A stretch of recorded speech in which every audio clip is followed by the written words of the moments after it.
औज़ुबिल्लाहि मिनश्शैतानिर्रजीम बिस्मिल्लाहिर्रहमानिर्रहीम। आज से हम एक नया चैप्टर, बड़ा इंपॉर्टेंट चैप्टर और कॉन्सेप्ट के लिहाज से भी बड़ा इंटरेस्टिंग चैप्टर 8 शुरू कर रहे हैं, क्वाड्रेटिक इक्वेशंस। और क्वाड्रेटिक इक्वेशन से अब आपकी जान नहीं छूटने वाली, बल्कि और इससे हायर इक्वेशंस आगे लेवल्स पर आएंगी। हमने अब तक 9th क्लास में लीनियर इक्वेशन को डिस्कस किया था। लीनियर इक्वेशन यानी कि जिनमें वेरिएबल्स की पावर्स मैक्सिमम क्या थी, 1 थी। और लीनियर इक्वेशन को जब आप ग्राफ पे ड्रॉ करते हैं तो आपको पता चलता है कि ग्राफ पर जितने भी हम ऑर्डर पेयर्स बनाते हैं वो सब एक स्ट्रेट लाइन के तौर पर हमारे सामने आते हैं। लेकिन अगर आप क्वाड्रेटिक इक्वेशन के ऑर्डर पेयर्स निकालते हैं, फॉर एग्जांपल कैसी होती है क्वाड्रेटिक इक्वेशन? क्वाड्रेटिक इक्वेशन में वेरिएबल की मैक्सिमम पावर क्या होती है? 2 होती है। और अगर आप यहां पर x की जगह मुख्तलिफ वैल्यूज पुट करें और ऑर्डर पेयर्स निकालें तो आपके पास ग्राफ पर कुछ इस तरह की शेप बनकर सामने आएगी, ऐसे। ठीक, इसे हम पैराबोला भी कहते हैं, या फिर ऐसे, यानी कि एक टर्न है। हम अब क्वेश्चन नंबर 1 का पार्ट 1 करने जा रहे हैं फ्रॉम एक्सरसाइज 8.1। और हमसे कहा गया है कि आप इस क्वाड्रेटिक इक्वेशन को सॉल्व करें बाय फैक्टराइजेशन मेथड। ज्यादा बेहतर होगा कि जो इक्वेशंस फैक्टराइजेशन मेथड से सॉल्व हो सकती हो उन्हें आपको फैक्टराइजेशन मेथड से सॉल्व करना चाहिए। इसकी वजह यह है कि वो मेथड शॉर्ट रहता है। अब देखिए फैक्टराइजेशन मेथड का तरीका क्या होता है। सबसे पहला काम आपका क्या होगा, फर्स्ट टर्म में मौजूद जो नंबर है उसको आप लास्ट टर्म में मौजूद नंबर से मल्टीप्लाई करवाएंगे। फर्स्ट टर्म में एक्स स्क्वायर का कोएफिशिएंट क्या है, 1 है, और लास्ट टर्म में कांस्टेंट कौन है, 6 है।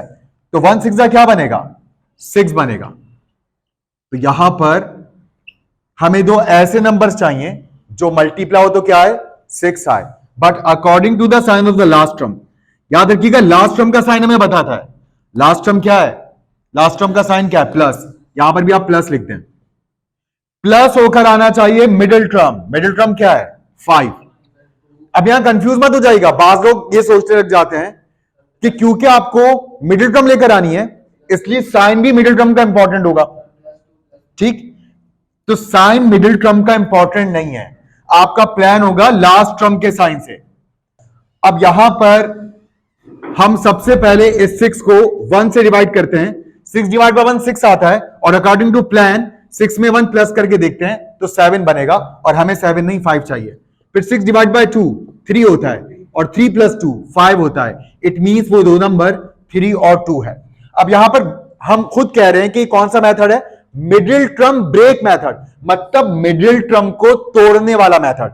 और मिडिल टर्म के हमेशा कितने टुकड़े करेंगे हम तोड़कर, 2 टुकड़े, 2 पीसेस। तो एक्स स्क्वायर और 5x को तोड़कर हम लिख देंगे 3x एंड 2x। अब आप देखिए मैंने यहां पर साइन नहीं लगाया। क्यों नहीं लगाया साइन, क्योंकि साइन लगाने में स्टूडेंट बहुत मिस्टेक करते हैं। याद रखिएगा साइन लगाने से पहले आप एक बार फिर चेक करें बहुत ध्यान से कि प्लान क्या था, प्लस का। प्लस के प्लान का मतलब यह हुआ कि आपने जिस मिडिल टर्म को तोड़कर यहां 2 टुकड़ों में लिखा है उसी मिडिल टर्म का साइन दोनों में लगा दें। अगर उस मिडिल टर्म में प्लस का साइन है तो दोनों में क्या लगा दें, प्लस। और अगर यहां माइनस का साइन है तो दोनों में क्या लगा दें, माइनस। बिल्कुल ये मत सोचिएगा कि ये सवाल हम प्लस के प्लान से कर रहे हैं इसलिए दोनों जगह प्लस आ रहा है, नहीं। यहां दोनों जगह इसलिए प्लस आया क्योंकि जिस टर्म को तोड़कर हमने इन 2 टुकड़ों में लिखा वो टर्म प्लस में थी। अगर यहां इस वक्त माइनस होता तो सेम प्लस का सीन होता, क्योंकि प्लस का प्लान तो हमें लास्ट टर्म ने दिया था, तो हम दोनों टर्म के साथ क्या लगा देते, माइनस। मगर यहां प्लस है इसलिए दोनों टर्म के साथ प्लस। अब हम दो टर्म्स करके कॉमन लेंगे। कैसे कॉमन लेंगे, अगर आप फर्स्ट 2 टर्म में देखें तो क्या चीज सेम है, एक्स।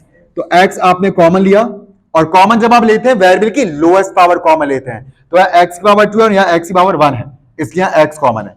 अब आप ब्रैकेट के अंदर इन दोनों टर्म में एक्स बाहर निकालने के बाद जो बचा वो लिखेंगे। तो फर्स्ट टर्म में एक्स स्क्वायर था, मतलब 2x मल्टीप्लाइंग फॉर्म में थे। एक एक्स बाहर है तो अंदर कितने एक्स रह गए, 1 एक्स, यानी कि एक्स पावर 1। प्लस साइन के बाद 3x में से एक्स बाहर है तो अब सिर्फ क्या रह जाएगा, 3 रह जाएगा। अब ये प्लस साइन है, प्लस साइन आपने लिखा। अब 2x और 6 में देखना है कि क्या कॉमन है, तो सबसे पहले नंबर्स को चेक करते हैं। वो नंबर कॉमन हो सकता है जिसके टेबल में 2 और 6 दोनों आए, वो 2 का टेबल है। अब वेरिएबल चेक करें, वेरिएबल x फर्स्ट टर्म में तो है मगर सेकंड टर्म में नहीं है, तो इन 2 टर्म में सिर्फ 2 ही कॉमन आएगा। अब ब्रैकेट में जो बचा वो लिखते हैं, तो 2x में से 2 बाहर, सिर्फ x रह गया। और ये वाला साइन कभी भी आप एज इज या नहीं लिखिएगा, बल्कि जो कॉमन लेते हैं उसके साइन से मल्टीप्लाई करवा के यहां लिखा जाता है। तो प्लस प्लस प्लस, और अगर इनकेस यहां माइनस होता तो भी प्लस माइनस क्या हो जाता, माइनस हो जाता। अब 2 कितने से 6 होता है, 2 3 से 6 होता है, इक्वल टू 0। अभी कितनी टर्म्स हैं, एक्सीलेंट, ये 2 टर्म्स हैं, क्योंकि मल्टीप्लाइंग फॉर्म में मौजूद जो वैल्यूज होती हैं वो एक ही टर्म मानी जाती हैं। तो यहां पर एक टर्म ये है हमारे पास और दूसरी टर्म ये है। अगेन इन 2 टर्म में देखेंगे कॉमन क्या है, तो आप देख सकते हैं x प्लस 3 का ब्रैकेट कॉमन है। तो अब हमने एक बार फिर इस x प्लस 3 के ब्रैकेट को लिखा, मगर इस इंटेंशन के साथ कि ये क्या है, कॉमन है। और जब कभी भी आप कुछ भी कॉमन निकालने की नियत से लिखते हैं, फौरन उसके आगे एक नया ब्रैकेट डालते हैं ताकि आप उस ब्रैकेट में बची हुई टर्म्स को लिख सकें। तो देखिए पहला ब्लू बॉक्स देखें, फर्स्ट ब्लू बॉक्स में से ब्रैकेट कॉमन लिया जा चुका है ना, फर्स्ट ब्लू बॉक्स में से ब्रैकेट बाहर निकाला जा चुका है ना, तो बचा क्या, यहां x आ गया। अब आ जाए सेकंड बॉक्स, उससे पहले प्लस साइन है, प्लस बाहर जो कॉमन लिया उसके साइन से मल्टीप्लाई करवा के लिखा जाएगा, तो ब्रैकेट का साइन तो प्लस है, तो प्लस प्लस प्लस ही होता है। अब सेकंड ब्लू बॉक्स में से भी x प्लस 3 का ब्रैकेट कॉमन है, तो ब्रैकेट के बाहर आने के बाद अब सिर्फ क्या रह गया है, 2 रह गया है, और इक्वल टू के बाद क्या रह गया है, 0। अब हमें क्योंकि सॉल्व करना है, और आप सॉल्व करने का मतलब जानते हैं, we have to find the value of x, हमें x की वैल्यू फाइंड आउट करनी है। तो x की वैल्यू फाइंड आउट करने के लिए जितनी भी ब्रैकेट्स मल्टीप्लाइंग फॉर्म में है, अगर उनका प्रोडक्ट 0 है, आप सारे ब्रैकेट्स को अलग अलग किसके इक्वल कर लेते हैं, सारे ब्रैकेट्स को अलग अलग 0 के इक्वल कर लेते हैं। तो यहां पर आप और करके x प्लस 3 को भी किसके इक्वल कर देंगे, 0 के, और x प्लस 2 को भी किसके इक्वल कर देंगे, 0 के। अब आप x की वैल्यू निकाल लीजिए, इधर 3 प्लस में, वहां जाके किसमें हो जाएगा, माइनस में, तो x की एक वैल्यू -3 आ गई, और 2 इधर प्लस में, वहां जाके माइनस में हो जाएगा, x की एक और वैल्यू -2 आ गई। और आप इन जवाबात को सॉल्यूशन सेट में लिखेंगे कर्ली ब्रैकेट में, क्योंकि दोनों एक ही वेरिएबल की वैल्यूज हैं। राउंड ब्रैकेट लगाने की गलती मत कीजिएगा। राउंड ब्रैकेट आप कब लगाते हैं, जब एक जवाब x का और दूसरा जवाब y का हो, तो वो ऑर्डर्ड पेयर होता है, उसमें राउंड ब्रैकेट आता है। लेकिन ये दोनों आंसर x के हैं, इसलिए -3, -2।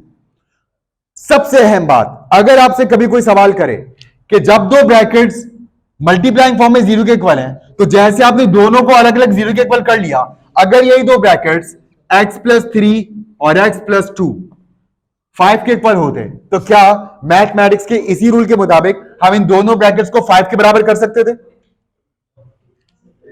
कर सकते थे इस रूल के मुताबिक? याद रखिएगा, ऐसा हम सिर्फ 0 की मौजूदगी में कर सकते हैं। अब आपके लिए समझना आसान है, ऐसा क्यों है? देखें, ऐसा इसलिए है कि अगर आप x प्लस 3 के ब्रैकेट को इंपॉर्टेंस दें, मिसाल के तौर पर मैं आपसे कहता हूं, देखें हमें x की वैल्यू लानी है, मगर आप इसमें से किसी एक ब्रैकेट से x की वैल्यू लेकर आए। अगर आप x प्लस 3 के ब्रैकेट से वैल्यू लेकर आते हैं, तो x प्लस 2 इधर मल्टीप्लाइंग फॉर्म में, ठीक है। अगर x प्लस 2 को आप उधर ले जाएं, तो x प्लस 2 वहां 0 को जाकर क्या करेगा, डिवाइड करेगा। यानी कि अगर हम सिर्फ x प्लस 3 को फोकस करें, तो x plus 3 will be equals to 0 over x plus 2, ऐसे ही होगा, ठीक। अच्छा, 0 ओवर x प्लस 2 कितना हो जाएगा, 0 ओवर x प्लस 2 0 हो जाएगा। तो x प्लस 3 की वैल्यू क्या आ गई, 0 आ गई। मगर हुआ क्या, एक ब्रैकेट जाया हो गया x प्लस 2 का, तो हमने दोबारा काम शुरू किया। हमने कहा नहीं, पहले x प्लस 3 को अहमियत दी थी, अब किसको अहमियत देंगे, अब x प्लस 2 को अहमियत देंगे, और x प्लस 3 को वहां ले जाते हैं, तो x प्लस 2 तो यहां रह गया, और x प्लस 3 यहां मल्टीप्लाई कर रहा था, वहां जाके 0 को क्या करेगा, डिवाइड करेगा, और 0 डिवाइड बाय x प्लस 3 क्या होता है, 0 होता है। u x प्लस 2 किसके इक्वल आ गया, 0 आ गया। तो आपको 9th क्लास के लेवल में इस बात की इजाजत है कि जो बहुत जरूरी स्टेप्स हैं, बहुत नेसेसरी स्टेप्स हैं, आप इन बहुत जरूरी स्टेप्स को स्किप कर सकते हैं, और स्किप करते हुए आप डायरेक्टली दोनों ब्रैकेट्स को अलग अलग 0 के इक्वल लिख सकते हैं। अब आ जाए 5। अगर यहां 5 होता और आप x प्लस 3 को यहां रोक लेते और x प्लस 2 को वहां फेंक देते, तो x प्लस 2 वहां जाके किसको डिवाइड करता, 5 को, तो यही लॉक हो जाता, ये हो ही नहीं सकता था, ठीक। लेकिन यहां 0 की मौजूदगी में जब आपने x प्लस 3 को यहां रोका और x प्लस 2 को वहां फेंका, तो वहां 0 के पास चला गया और 0 का वो निवाला बन गया, और 0 उसको हड़प कर गया, उसको गायब कर दिया, ठीक। तो ये एबिलिटी सिर्फ 0 में ही है कि वो किसी ब्रैकेट को क्या कर दे, गायब कर दे। क्लियर? बाकी कोई नंबर ऐसा नहीं कर सकता। इसलिए मल्टीप्लाइंग फॉर्म में ब्रैकेट्स अलग अलग जीरो के इक्वल उसी वक्त हो सकते हैं जब क्या हो, जब राइट हैंड साइड पर जीरो हो। इंशाल्लाह आपसे मिलते हैं नेक्स्ट क्लास में। फॉर द टाइम के लिए टेक केयर।